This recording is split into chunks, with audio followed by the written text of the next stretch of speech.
Time once again for the Kauffman Corner podcast with you as always, one of the co-founders of Baseball Prospectus, Rany Jazayerli, the good doctor, Rany Jazayerli. My name is Soren Petro from Sports Radio 810 WHB, special edition of the Kauffman Corner, one of our favorites. We've been fortunate enough here for the last couple of years to be joined by, I want to get it correct, the Vice President, Assistant General Manager of Research and Development for the Kansas City Royals. That is a big title. Daniel Mack has had a big influence on the Kansas City Royals. We're always pleased when we can be joined by the man who's behind the analytics for the Kansas City Royals, a department that's grown and an influence that seems to get bigger and bigger each and every year. That's what we're doing right here, right now. We're talking about it on the Kauffman Corner podcast. You're listening to the Kauffman Corner podcast, the most in-depth analysis of the Kansas City Royals, breaking down the Royals like no one else can. Kauffman Corner is hosted by Rany Jazayerli and Soren Petro. Rany is a co-founder of Baseball Prospectus, author of Rany on the Royals, and a former columnist for Grantland, The Ringer, and The Athletic. Soren is the award-winning afternoon drive host of the program on Sports Radio 810 WHB in Kansas City. Kauffman Corner is proudly brought to you by Gann Asphalt and Concrete, Kansas City's nationally recognized full-service paving and pavement maintenance contractor, making parking lot problems disappear in Kansas City since 1994. Free consultations, no commissions, in-house crews, and every project comes with a written warranty. Find them online at GannAsphalt.com or call 816-484-3338. Gann Asphalt and Concrete, one contractor, all things parking lot. And now, here are your hosts, Rany Jazayerli and Soren Petro.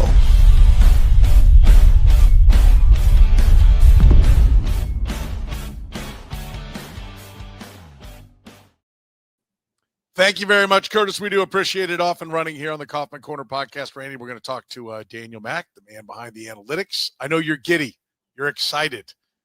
This is the guy who is, well beyond even your processes from back in the day, but always one of our favorite podcasts to talk to Daniel. Absolutely. We are simpatico.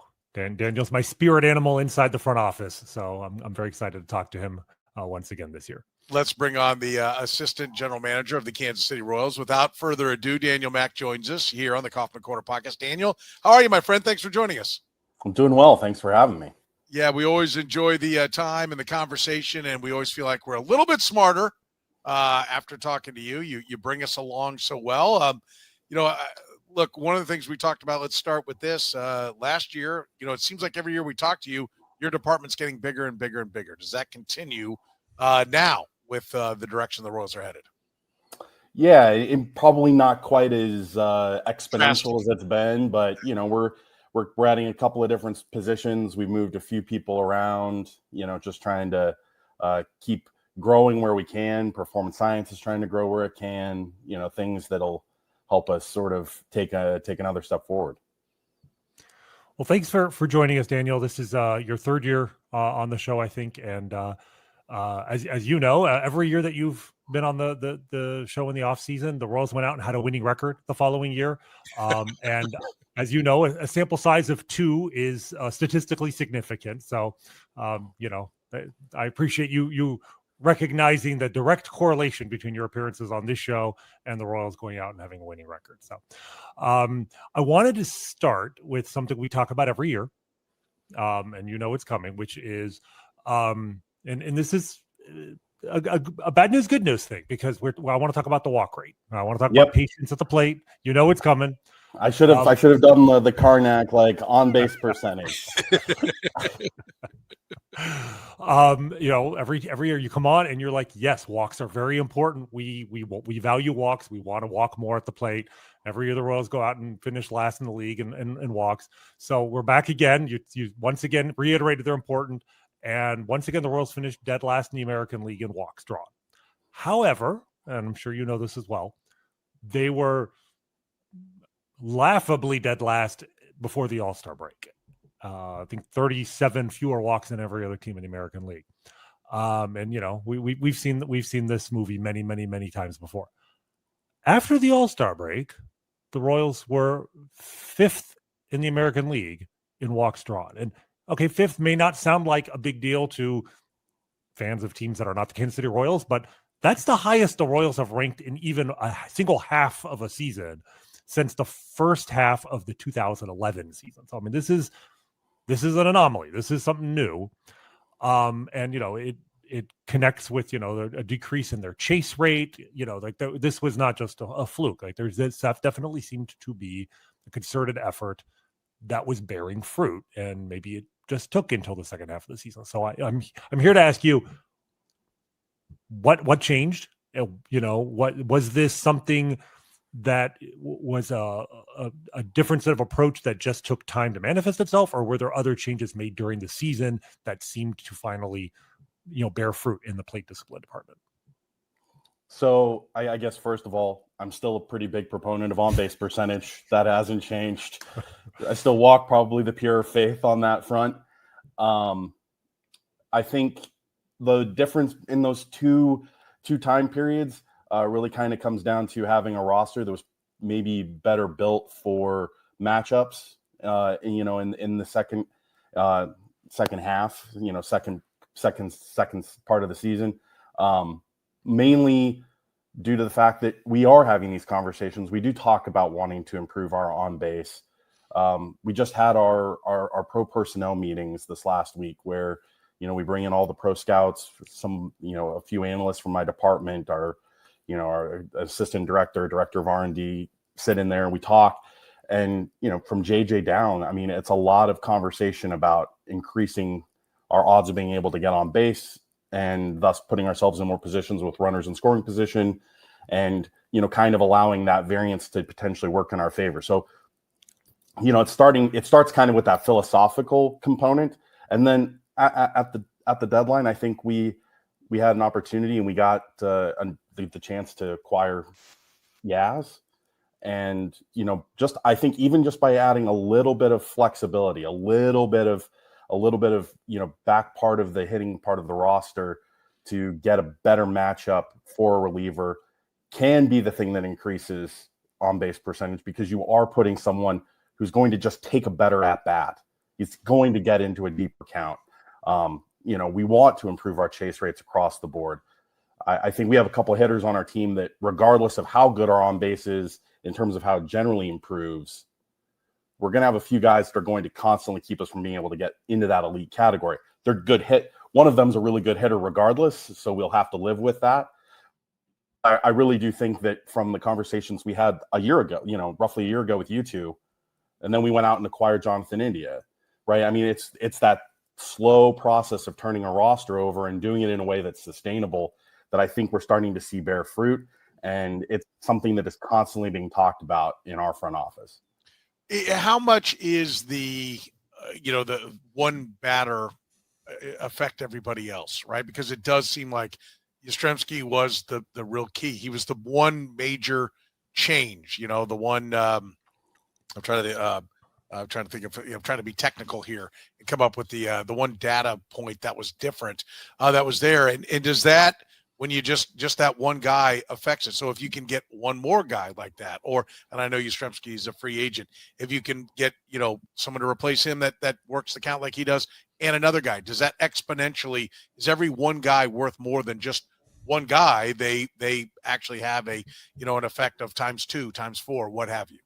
Well, I without having a direct ability to prove that, I feel like the last 5 years has really taught me the value of us talking about it. The acquisition of one player that does this really well. I mean, let's go back to Carlos Santana. Like, that's the ultimate in on base, right?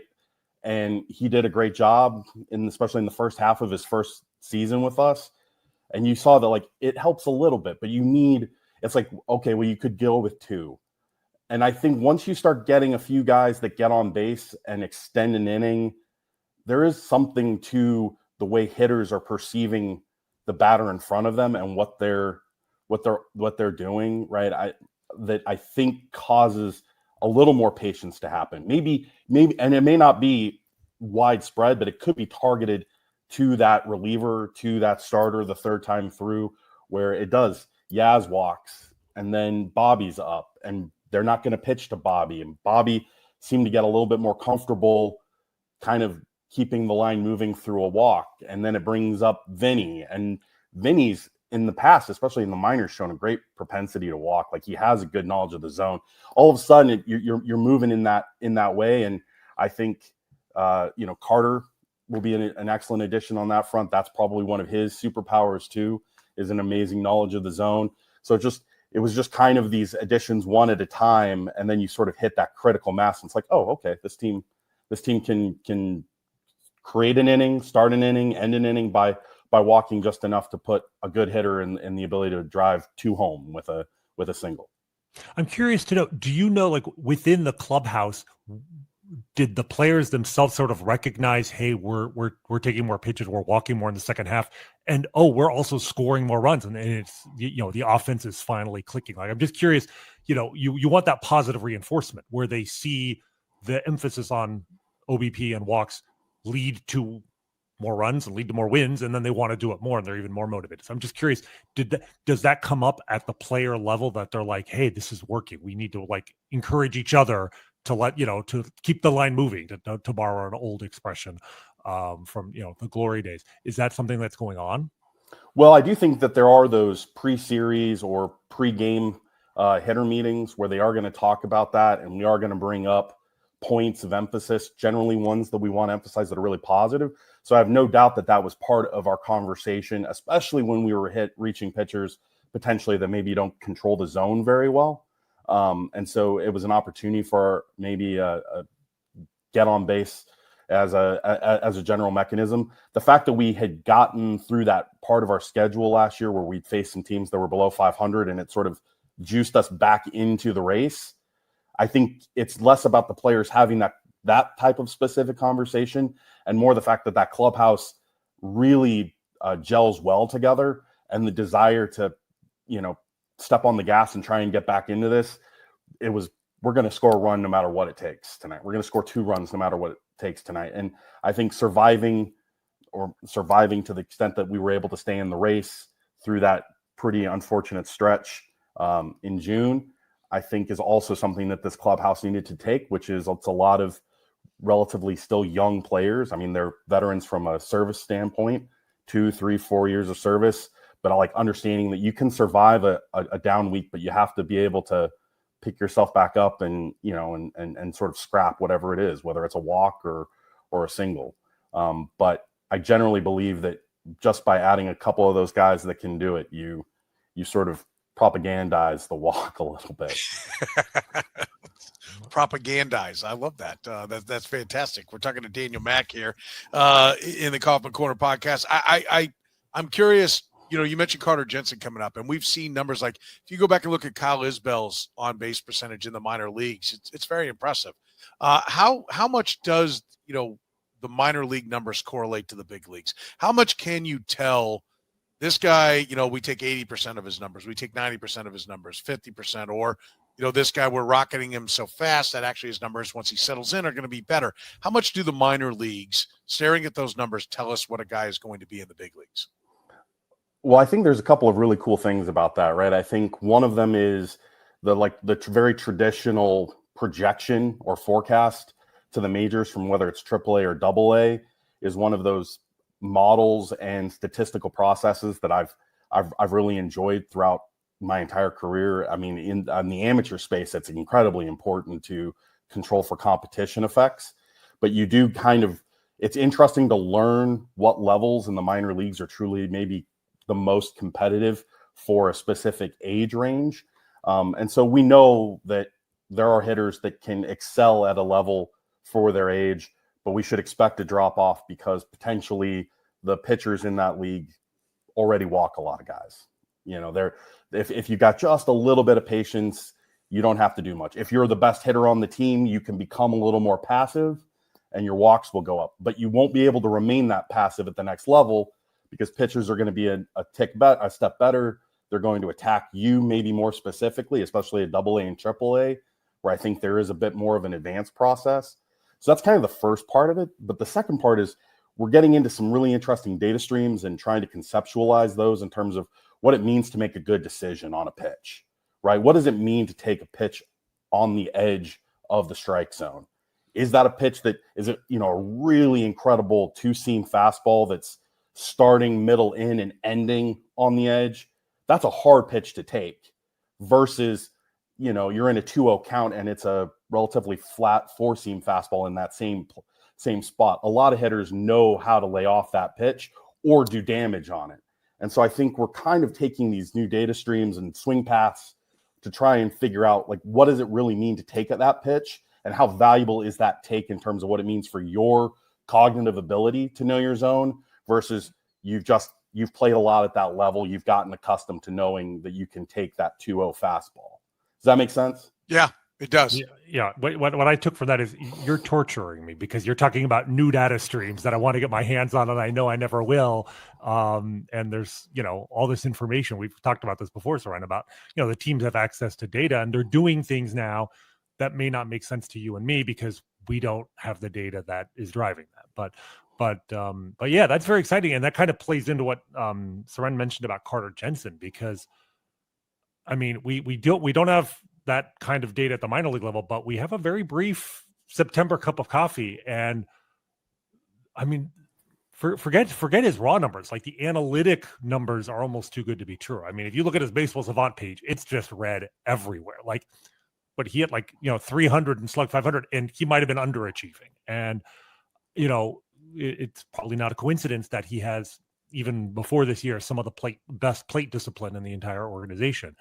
And I'm curious if, without giving away the store, if you guys had access, if you had reason to believe that he would adapt to the major leagues, as, seemingly effortlessly as he did, maybe even in comparison to Jack Caglianone, who obviously, in the minor leagues, they beat for beat, they were equally good hitters, but Jack had a much harder time adjusting. I'm just curious, what did you guys have a reason to think that was going to be the case with Carter? I think to that point, right, and that they are really interesting as a contrast to one another.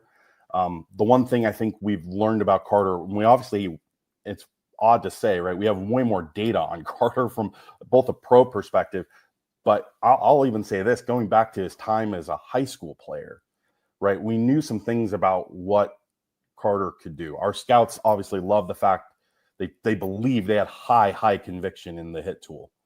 But we also knew from a data perspective that he had an incredible eye going all the way back to facing, high school players in summer showcases. Every level, every jump he's made, even AA, where I would say he was maybe the first time he really showed a struggle through the first couple of months, it all kind of revolved around his ability to sort of understand the zone. And once at AA, that was maybe the first time you saw the hiccup where maybe he expanded a bit, and then he brought it right back down and he kind of went. And a lot of I think really powerful modeling techniques, right, as they're building that in there, just continue to see the same trend regardless of the competition effects. And you get very comfortable believing that, yeah, there's always an adjustment period, and he's still potentially due for one next year. Hopefully when he's up relatively quickly, and teams have the chance. Not only are we facing teams that are advancing him, but they are advancing him as teams that are still very much in the race. So he's not kind of a new player, and they're really just trying to get through the season. It's now we got to get Carter Jensen out. That's where we'll probably see that adjustment happen. But we know that he's always kind of made the counter adjustment even when he struggled. That's, I think, where we feel really confident. With Jack, we know what the real pluses are in there, and now it's about him making that adjustment, and he's in that adjustment period, I think, as we speak.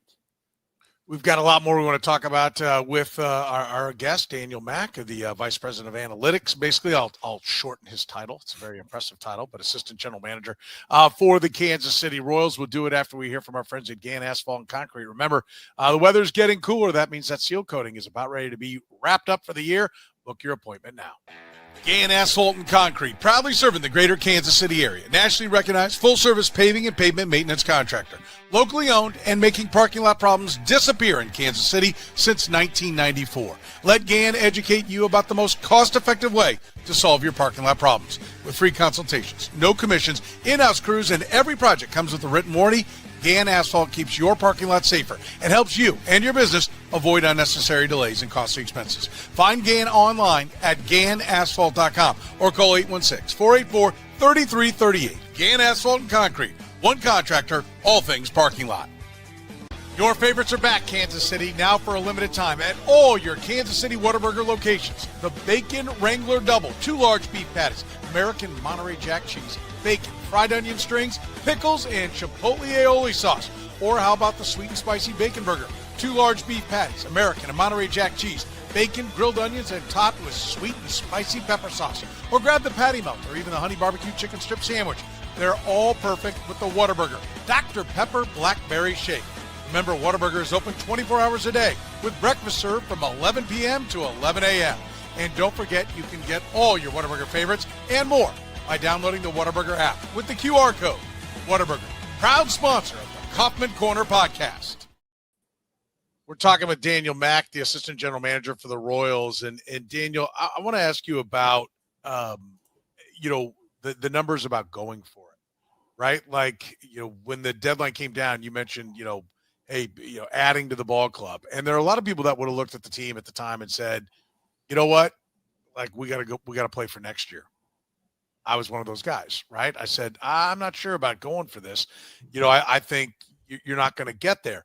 And it'd be really easy for me to say, they didn't get there. See, I'm right. But when the ball club got to within a game, I think you'd be just, I call it rooting for your prediction. I've got something I could hide behind and say, see, they didn't get there. I was right. They should have played for the future. But when you get to within a game, I think it proved that it was a valid decision to go for it. I also know there's some things that go beyond the analytics, like the culture of like telling these guys, we're gonna always push for it. We're gonna play for it. That go beyond just your department and the numbers. Like, we can all look at the fan graphs and see, it was 12% to make the playoffs. Why didn't the math, 88% play for the future? I'm just curious, how much do you get involved in that? And how much are the numbers we're looking at accurate as to what your chances were to make the postseason? Because it certainly, as an outsider, looks like, wow, you really bucked the trend and went beyond what the math said you guys were capable of. Yeah. Well, I do want to answer that question. The thing you said, right, about rooting for your prediction, right? Like I only want to bring that up and talk about it for a second because okay. I think that is ultimately one of the most important lessons that I've probably learned over the last 13 years of doing this specifically, right? Is that I work with a lot of very interesting human beings, a lot of people that I've come to know as friends and colleagues and peers, and they stretch across all of the different ranges of educational backgrounds and philosophical backgrounds. And I can tell you, everybody falls into that path, right? It's a question of whether you want the organization, it to work for the organization, or if you want it to be right for your own philosophy, right? It's like, are you counting points for you, or are you counting points for the Royals? And I think learning how to have an opinion, understand that opinion, and not get caught up in ultimately what it means for your prediction in particular is such an important lesson that probably extends past baseball. I'm not going to do that, but I do really think that the ability to know how to have that kind of conversation with people you don't necessarily share that philosophy with is huge. I still think Will Myers is going to win an MVP award. I don't care if he's retired.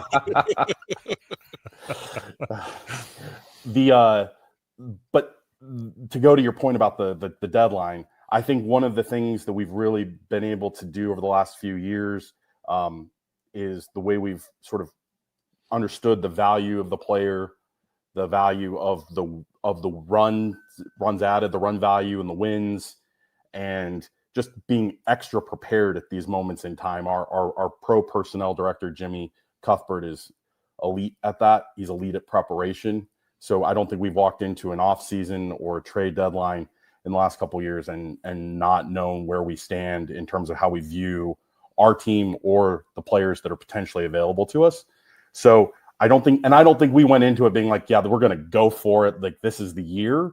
I think what we wanted to do was be as opportunistic as possible. And so I think that's why you got to see two things happen at the same time. And I think that's really hard to do. And it's a real credit to JJ, because to have the idea of moving Freddie, who is a player that I will love for the rest of my days, for two starters that we think can be really impactful for us, to give us real quality depth that helps set us up for, hopefully multiple seasons, was a great move that I think showed that we knew where we sort of stood in terms of the overall fight for the division or fight for a wild card, while at the same time being open to other teams that were far more willing to sell some players that were upgrades for us specifically. And Yaz is a great example of that. I think Greichuk was a great example of that. And so, those were thoughtful trades. I think we, a Junior Marte or an Andrew Hoffman, like, we like those players. Those are quality players. We just felt that it was the right opportunity for us to add a little bit to our team so that they could keep pushing. We didn't want to damage our major league clubhouse by just taking from them. We wanted them to know that they still could push. And I think they rewarded us and themselves, and hopefully, Royals fans to some degree, by making the summer interesting and putting up a fight the rest of the way.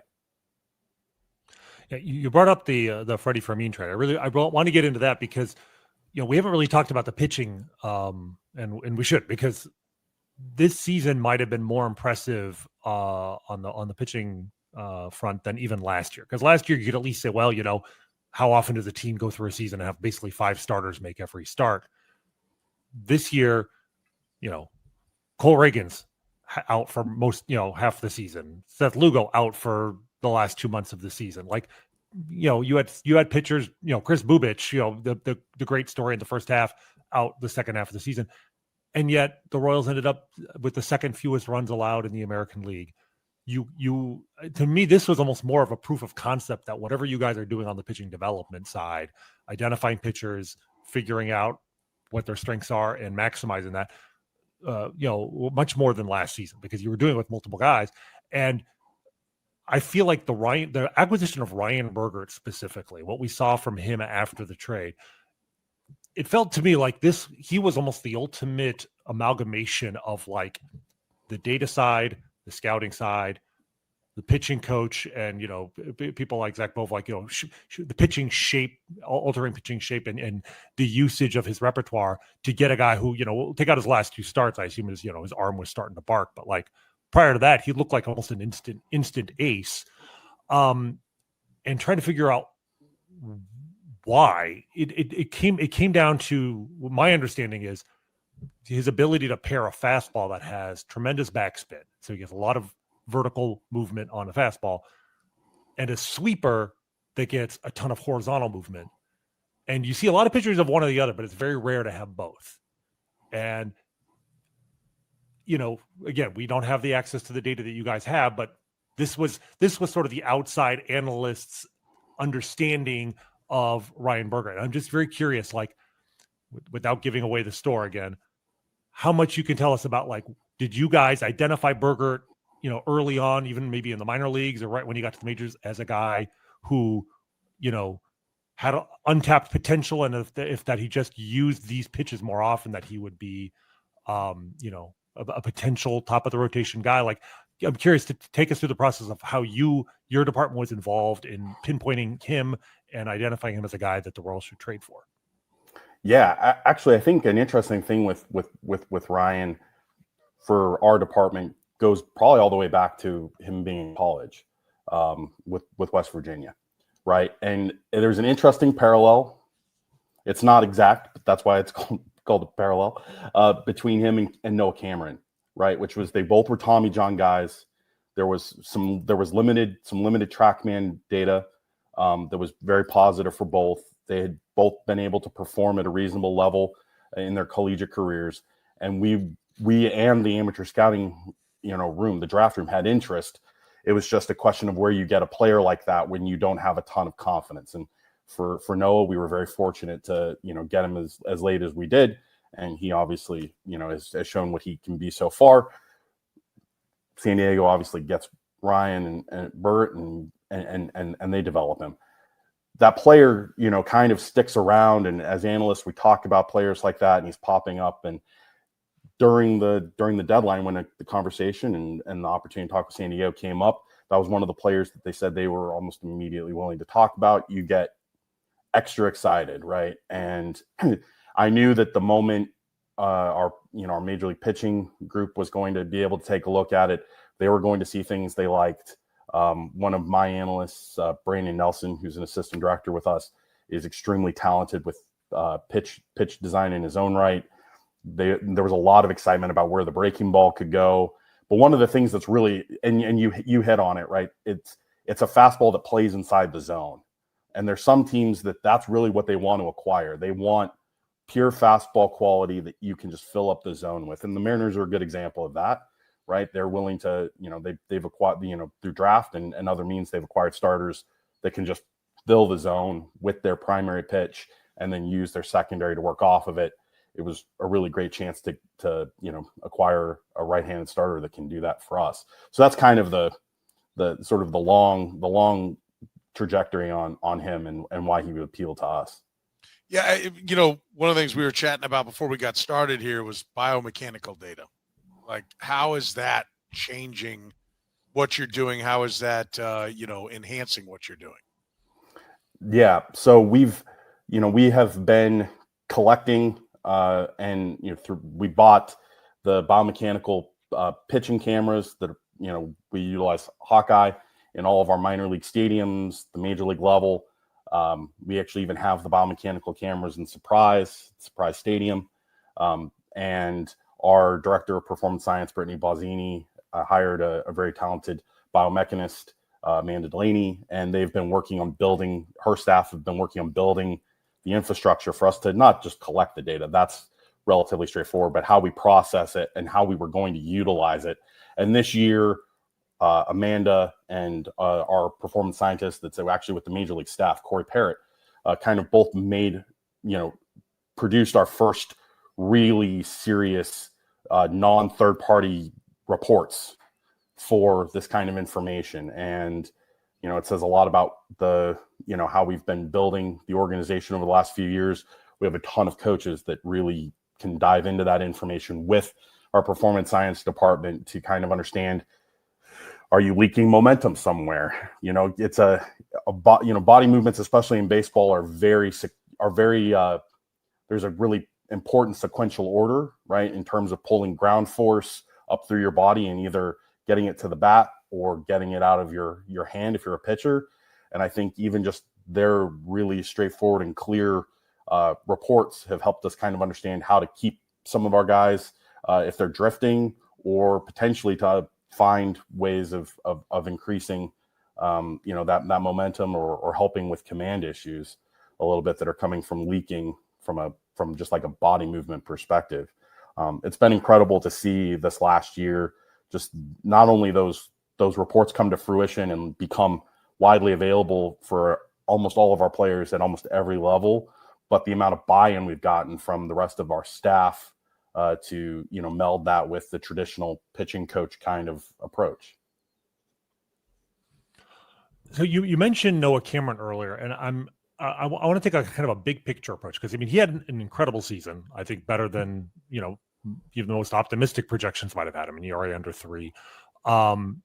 But at the same time, his velocity is like maybe a tick below major league average. And looking long term, because you guys are in a good spot. You have potentially, depending on health, 7 or 8 major league caliber starting pitchers, and you can only, I guess you could go with 6, but I wouldn't recommend that. And you have needs. So when you're looking at, okay, do we have an excess here we can trade from? Is long term, can a starting pitcher with below average velocity be an above average pitcher long term? And if so, what is it? What are the keys to that? Like, can Noah Cameron be in that? It's not a great comp, but Kyle Hendricks was a great pitcher for years with fastball never touched 90. Like, what is it that he needs to do in order to continue that? Because if not, then obviously he's one of those guys that you would have to look at potentially moving.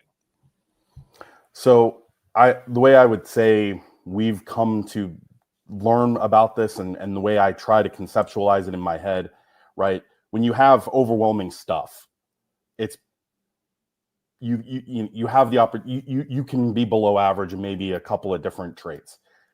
The closer that gets to major league average stuff, or in the case of a fastball, maybe the velocity's down, you have to start finding the other components of being a good starting pitcher have to be there, right? The ability to command. Noah's got that. You probably need to increase the repertoire of the pitcher, right? He needs to have more offerings so that it's harder for a major league hitter to sit on any one pitch. Noah's done a fantastic job of that. Our pitching coaches have done an amazing job helping him add more breaking balls and modify his usage to that degree. I think there's an element that some pitchers have, including deception. I think that would be Hendricks to me. That's one of his main calling cards, is that it's just really, he disrupts timing through another mechanism other than throwing it really hard. And then I think lastly, it's game plan, right? You have to have the right preparation to know how to use your pitch mix to get through that. And I think, Noah probably exceeded what you would expect from rookie expectations in terms of how to set up a hitter and how to kind of understand the game plan. But that's probably a culture that's due to the current starters on the team, right? Michael Wacha, Seth Lugo, Cole, I think they've built a really good player culture for starters in terms of what it means to what the requirement is to be able to start for the Kansas City Royals from a player perspective. And that's really incredible and impressive in its own right. And I think Noah just rose to that occasion in a really impressive way. His velocity's higher now than it's ever been, though, right? When we talk about that, Rany's right, it is a little bit below average, but he seems to have been gaining that. Mm-hmm. And it's just in this past year. Is that correct? Or am I missing something he did towards the tail end of his minor league career? I would say this, he probably plays with one of the larger ranges of it. I think it's a matter of whether or not he can sustain at a higher level. And I'm sure maybe that's something he'll think about this offseason. But we also, I know, aren't going to say that that's the absolute requirement in order for us to feel like he can be a successful major league starter. Okay. We got a couple more minutes with Daniel Mack. We'll do that after you hear from our friends at Northland Injury Law. Northland Injury Law. Northland Injury Law. Northland Injury Law, Kansas City's Google 5-star rated personal injury lawyers, serving KC for more than 40 years, voted Kansas City's #1 accident lawyers, helping people with serious injuries from car accidents, work accidents, falls, and other personal injuries. Northland Injury Law doesn't get paid unless they get money for their client. Don't wait, get compensated now. If you have a case, text HURT to 22222. That's HURT to 22222, or call 816-400-HURT. That's 816-400-4878. The choice of a lawyer is an important one and should not be based solely upon advertisements. Italian Delight was the first restaurant to bring true New York-style pizza to Kansas City almost 50 years ago. They sell whole pies or pizza by the slice, or enjoy their classic strombolis, calzones, and sausage rolls. Sandwich lovers, check out their lineup of hot and cold subs, the combo, the meatball, or the Philly cheesesteak, just to name a few. And don't forget the pasta. Their famous lasagna and classic chicken Alfredo always hit the spot. If you're hungry for lunch, check out their daily lunch specials, starting at under $10. Italian Delight can even cater your next work function or party. Dine in, carry out, or delivery, it's Italian Delight. Located just 3 minutes east of Kansas Speedway at 8145 State Ave in KCK. Check out the menu and order online at ItalianDelightKS.com. Kansas City's own Italian Delight. Daniel, let's talk a little bit about how often do you actually get direct contact with the player? How much of your job is to give the coaches, give the front office the data, and how often are you allowed to go and actually put your hands directly and give your data directly to the guys that ultimately this is all for? Well, I travel with the team quite a bit. I'm around the major league clubhouse, especially when they're home on a daily basis. I tend to go on at least one and maybe multiple road trips a month. So I'm around that group, and that's how you kind of build some comfort, right? If you just walk in there and you're like, well, I've got the info, come to me, and they don't know who you are, from player to coach to front office staff. I think even if I was in there and someone did that, I'd be white as a sheet. I'd feel really sick. You have to build a rapport I would say that our clubhouse and our players are incredible at making a lot of people feel welcome. And there are players that are more open to seeking that information out. I'm when I say directly, not like, but not going around, right? I think what we're getting to is a good environment of sort of collaborative conversation where it's not like a coach is afraid that I will say something that is going to undo weeks of their work, because there's a lot of confidence that that's not what happens. And our players know that we're not hiding information from them, which I think is also super critical to a healthy culture, that they know that they can have the sort of dialogue.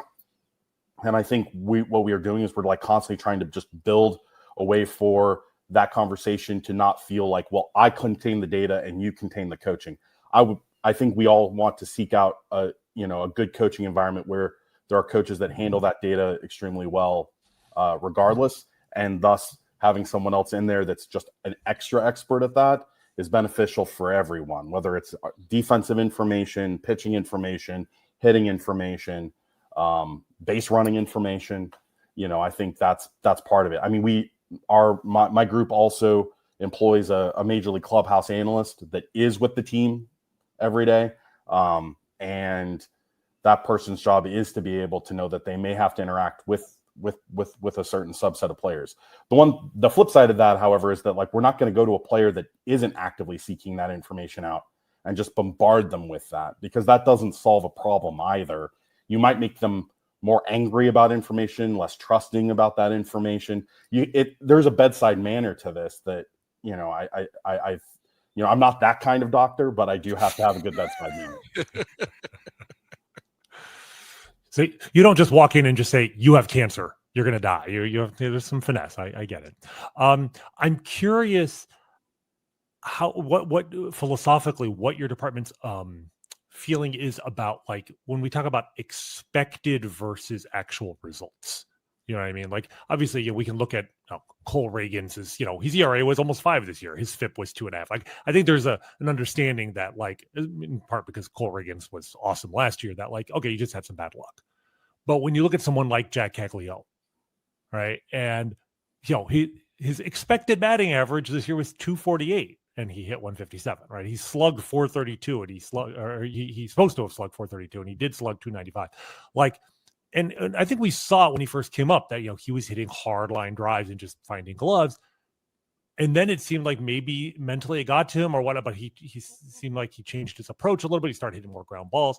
But I'm curious, like, from your perspective, when a guy is hitting into what the numbers say is tough luck, do you just give it time to regress, or is there more going on there that you need to address, because maybe it's not actually bad luck? Maybe there's something that the quote unquote advanced numbers are not picking up on that is the reason why his actual numbers are not as good as they should be.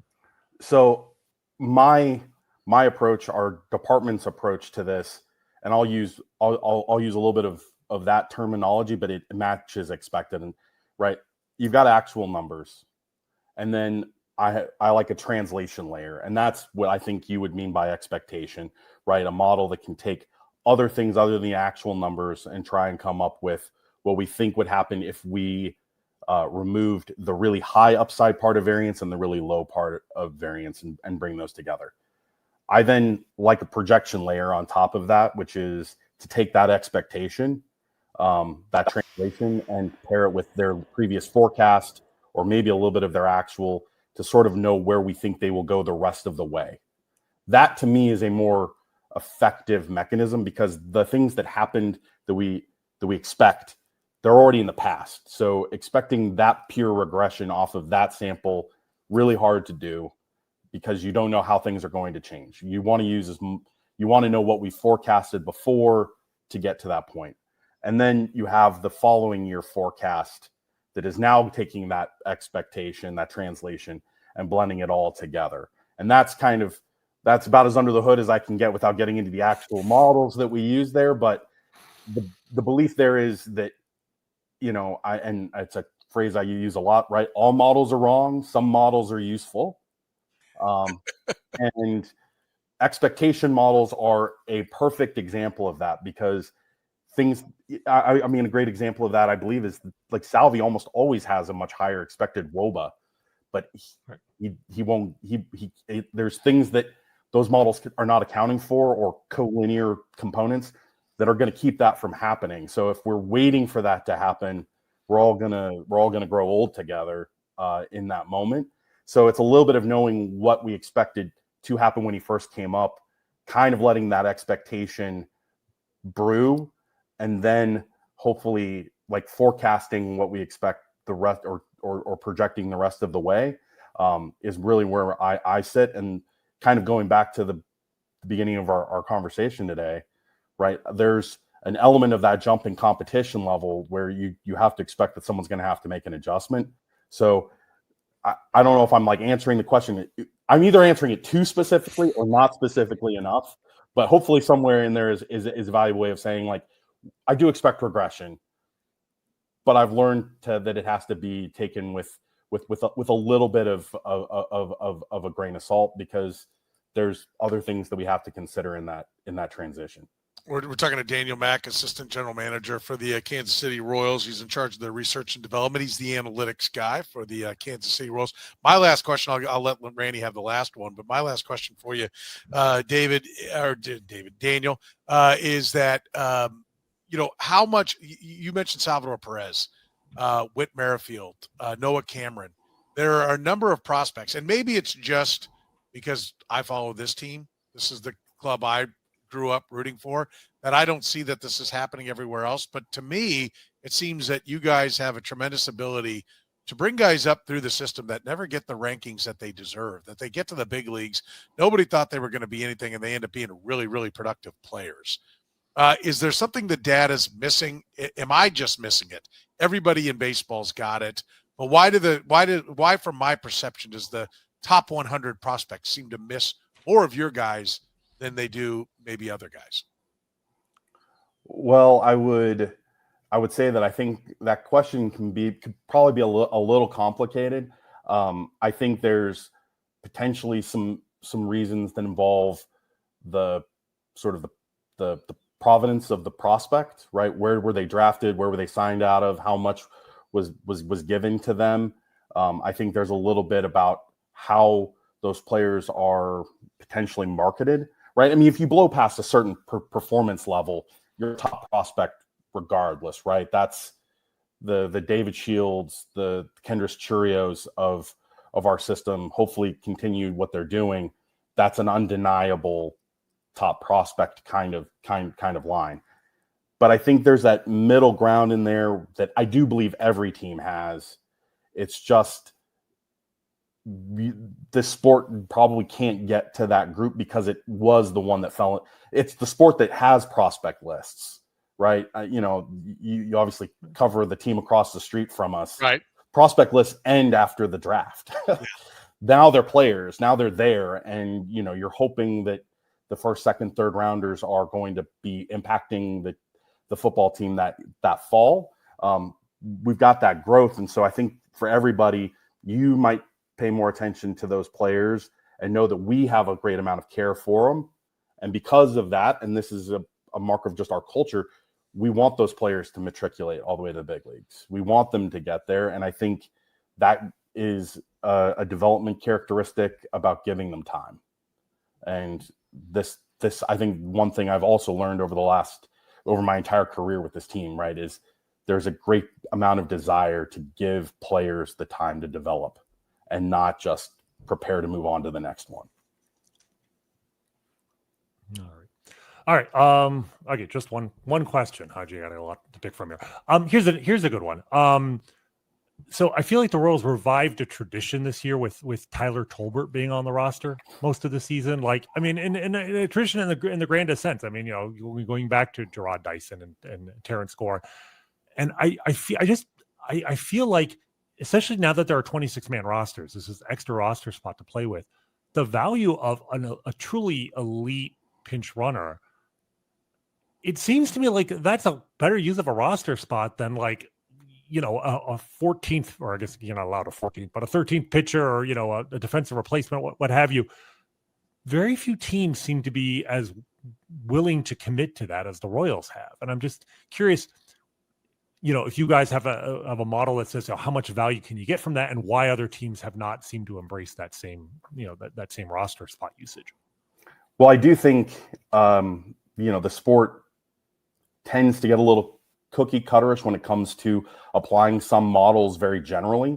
And if one of them is, if your greatest impact as a position player is your ability to hit, how many win simulation models will not take into account the value of that roster spot? Because the whole point is to not be in one-run games. It's to win them by 2, win them by 3, win them by 4.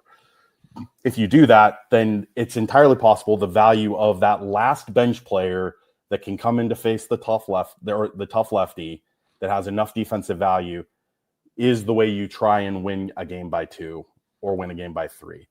However, I think that you're absolutely right. The sort of, and I'll kind of abuse the term, economic value of those two players really depends on what's underneath them that tells you that. And I think if we're going to believe in the fact that we're making great strides with our pitching and we want to play great defense, we will be in some one-run games, and thus the value of a runner like Tyler, who's elite, can be beneficial to us getting back into that game or taking the lead. But it's all about expected opportunities and chances too, right? And I think that's one of the things that's maybe not baked into so many of those simulations at times, is how many chances will we have to be in a one-run game where we can pinch run, and that person is someone who's so elite we can trust them to take another base. It's a question that I think can get brushed aside very quickly, and so you asking it's great, because it really is sort of that margin. It's the margin of margins, right? It's kind of like a second order question about this, which is really cool. And I think that's where you kind of see the full circleness of the sport, where the people who who believe in it in the most traditional sense have a chance to be right on this one. I mean, look, if you are a Royals fan who watched the wild card game and do not understand the value of a pinch runner in the 26th spot, I don't know what to tell you. Like, I would have thought that would have sparked a revolution, and it hasn't. And part of me is like happy that the Royals seem to be one of the few teams that are squeezing a few extra runs, because that run doesn't matter until it does, and sometimes it matters very, very, very much in the moment. So. I was just gonna say and we know from the variance of one-run games, right, from year to year, is not something you can truly bank on. So putting yourself in a position where you have maybe that extra puncher's chance to swing that in any one season is probably pretty beneficial to a small market team. Yeah, I would just add that I believe the statistic is the only player in Major League Baseball history with more rings than RBIs is Terrence Gore.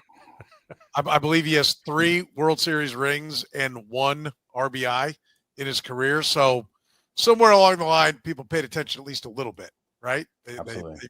They were aware of that. Daniel, hey, listen, I love how open and honest you guys are as an organization. This starts with JJ and really even Mr. Sherman for the most part. I know right now, you guys are working on the stadium, and so we'd all love to hear. Show us all the blueprints and where are the spots. I'm going to take that away from people. Otherwise, Mr. Sherman has always been very gracious with his time. JJ is unbelievable. You're unbelievable. I want to be clear. It shows the great confidence, in my opinion, the confidence that you guys have in what you're doing. The way you guys are so open and willing to discuss what it is you're doing. I think it's a breath of fresh air in professional sports. And I think it's a compliment to the knowledge that you guys have and the job that you're doing, that you are so open. And we really appreciate you giving us this time here today. It's always great. We're always better for it. I feel like we have a better understanding of what you guys are doing. And I think it just makes, I think it's important for there to be a love affair between the fan base and the organization, and the organization of the fan base, and you and all you guys in the front office do a great job of nurturing that. And so thank you so much for giving us the time, and we look forward to talking to you again, buddy. Thanks for all the great questions. I am mentally engaged for the rest of my Sunday, if nothing else. So thank you very much. I love being on here. I love being able to talk about some of the wonderful things that my department gets to do. So thank you. Yeah, it is awesome. Well, Daniel, thanks so much, and we'll talk to you again down the road. Take care. All right, there he goes, Daniel Mack for the Kansas City Royals. I mean it. I can't stress it enough, Rany. It's really easy to like this team and root for this team. There's quality people. We know, and that goes back to Dayton. You know, he was always about trying to get quality people, but JJ is the same way when it comes to that. And I just love the fact that they are, you know, open and engaging and, you know, transparent. I mean, there's nothing, there's no, ooh, you know, they just want to do this or that. You know, I think it really makes it easy to root for this ball club, and I think it does enhance the relationship between the organization and the fan base. Yeah, the problem with having Daniel on is every year we have him on, and when he leaves the show, I'm like convinced the Royals are going to win 110 games the next year. Like he has all the right answers, and yeah, I mean, you know, forget the specific answers to give it. It's just take a big picture approach. Everything he's saying here makes me feel like optimistic about the direction the organization is going in. He talks about like how they are adding new data and talking about the biomechanics. They're adding more personnel. They are trying to progress in this area of analytics, trying to learn more about the sport to help their players play better. It seems like a very basic concept, right? But you have to have buy-in from ownership all the way down, right? You have to spend the money. And that, it seems like a no-brainer to you and me, but I mean, just look at the division, right? Like the Twins, like sold off half their roster at, you know, the trading deadline. Ownership talked about like putting the team up for sale and then shocked everybody saying, after thinking about it, we're not going to sell the team. I mean, like they're in a weird spot. The Guardians do an incredible job with their resources, but they are always limited by their resources. The White Sox are just kind of a mess, right? And I don't know when that will change. The fact that Royals ownership is willing to spend the resources and that the front office has an idea of how to use those resources really puts them ahead of a lot of the teams in their divisions, them and the Tigers. And then the second thing he keeps talking about, this almost as an aside, is the communication between front office, his department, the coaches, and the players. And one of the most important things that determines which teams can use data to make their team better and which teams don't is the buy-in you get at every level of the organization. Because you can have the most brilliant data scientist in the world and knows exactly what's wrong with player X. If player X doesn't listen to that data analyst, either because the player doesn't buy in, they never speak because that conversation is being had through intermediaries. The data analyst talks to a coach who isn't fully convinced of what he's being told, and so doesn't relay that to the player, or he relays it, but in kind of a mamby-pamby way. And so, you know, it gets lost in translation. Like, you have to have the ability, if you have found a weakness in your player or a way for him to get better or something that he can do that will make the team better, you have to have that ability for that data, that information to get to the player and for him to buy in. And that does not happen for every single team. And, you know, I mean, we know just from, you know, some of the comments that the players in the Royals make in the media, that there is a general buy-in that people like Daniel Mack have value to them and that they want to get better and that they understand that this department is a resource for them to improve. So like, it just feels like everything is kind of lining up for the Royals now. We've talked about their pitching development and how good that is now. We've talked about their player development and scouting and how that seems to have improved. And now we're going to see what they do on the hitting side and, you know, which coaches they bring in, et cetera. But like, they are addressing the one seeming weakness of the team. So, okay, I think I'll go to sleep tonight and I won't wake up tomorrow thinking the Royals will win 110 games, but there's a very good chance I'm going to have a truly unhealthy projection for what the Royals are capable of next spring. Like, it just seems like they've quietly been building this foundation for a really good organization for the last couple of years. And the talent has it while waiting for the talent to percolate. And that talent is sort of percolated now. So, you know, I really do think their best years are ahead of them. Like, we've had 2 really fun years, but I really do feel like they're still heading in an upward trajectory. Yeah, I would agree. And I think Daniel will love hearing that Rany Jazayerli credits Daniel Mack with creating false expectations of winning 110 games. I think that will be, that's they don't. It's all his fault. I just want to make that very clear. It's not me. Not me for predicting it. It's all him. We want to thank Daniel Mack. He is great. Always love talking to him, and it's always fantastic. And I know everybody who heard this podcast is a better Royals fan for having heard it. Of course, you can always support the Kauffman Corner by supporting our great sponsors like Gann Asphalt and Concrete, One Contractor, all things parking lot. Our friends at Northland Injury Law. If you have a case, text HURT to 22222 or call 816-400-HURT if you've been hurt in any way, shape, or form. Italian Delight, the first restaurant to bring true New York-style pizza to Kansas City almost 50 years ago with lunch specials starting at under $10 over there on State Ave. You can find them online at ItalianDelightKS.com. And, of course, our friends at Whataburger, open 24 hours a day, serving breakfast 11 p to 11 a. One of my absolute favorites, Whataburger, proud sponsor of the Kauffman Corner podcast. For Rany Jazayerli, I'm Soren Petro, and for our great conversation with Daniel Mack, we thank him again, and we thank you for joining us here on the Kauffman Corner podcast.